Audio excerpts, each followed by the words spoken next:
বিএনপির বিরুদ্ধে ষড়যন্ত্র আর গণতন্ত্রের বিরুদ্ধে ষড়যন্ত্র আমি এক কাঠির মারতে চাই, এক মাটির মারতে চাই। তাই গণতন্ত্র উদ্ধার হলেই বিএনপির বিরুদ্ধে ষড়যন্ত্র থামবে, নতুবা থামবে না।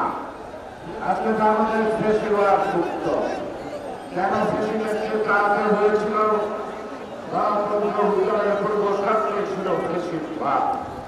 তাই আজকে ফেসিবাদ গেল, গণতন্ত্র কিন্তু এখনো আলোর মধ্যে দেখেনি।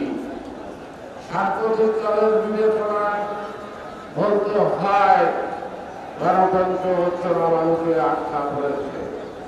এই চোরাবালু থেকে গণতন্ত্র উদ্ধার করা এই কাজটি অসম্পন্ন করে আমি বিরোধী নেতা তারেক রহমানের প্রতি আস্থা রেখে দিচ্ছি।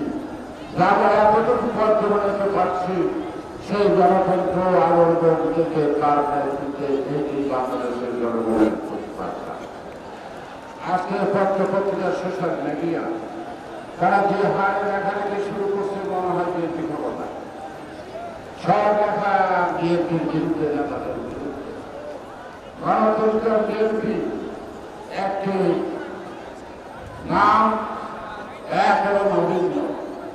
বিএনপির বিরুদ্ধে ষড়যন্ত্র আর গণতন্ত্রের বিরুদ্ধে ষড়যন্ত্র আমি এক কাঠির মারতে চাই, এক মাটির মারতে চাই। তাই গণতন্ত্র উদ্ধার হলেই বিএনপির বিরুদ্ধে ষড়যন্ত্র থামবে, নতুবা থামবে না। বিএনপির বিরুদ্ধে ষড়যন্ত্র এই কারণে বিএনপির অপরাধ, তারা একটা সুস্থ অবাধ নির্বাচন চায়, জনগণের মালিকানা ফেরত দিতে চায়, তাদের ভোটের অধিকার ফেরত দিতে চায়। ইরানকালে এক সাংবাদিক বললেন যে আপনারা এই গণতন্ত্রের কথা এখন বলছেন কেন? আমরা যে 11 বছর যাবৎ বলছি কিন্তু কিছু না। এর জন্য জীবন বিপন্ন হয়েছে, অনেক মায়ের বুক খালি হয়েছে, অনেকে সন্তান স্ত্রী হারা হয়েছে, অনেকে কর্মবরণ করেছে, অনেকে ছাত্র তার জীবন দিয়ে জিতেছে। এই গণতন্ত্র পুনরুদ্ধারণ ফেসিবাদের ইতিহাস, এই ইতিহাস পাল্টাবে না।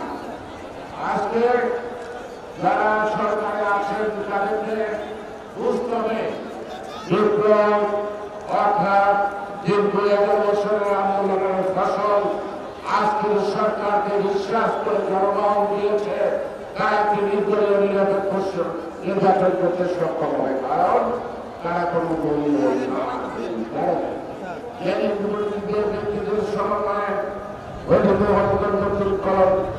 সরকারের নানা ধরনের নানা কথা বলে ভেটে ওঠে, তারাও কোনো না কোনো রাজনৈতিক দল বা চেষ্টা করছে, অর্থাৎ বিএনপিকে মোকাবেলা করার জন্য নির্বাচনের মাধ্যমে বিএনপিকে মোকাবেলা করায়।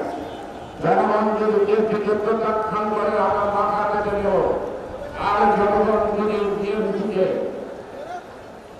জয়ী করে অথবা রাষ্ট্রীয় দায়িত্ব দেয়, তাতে আপনাদের মনে কষ্ট লাগার কোনো কারণ আছে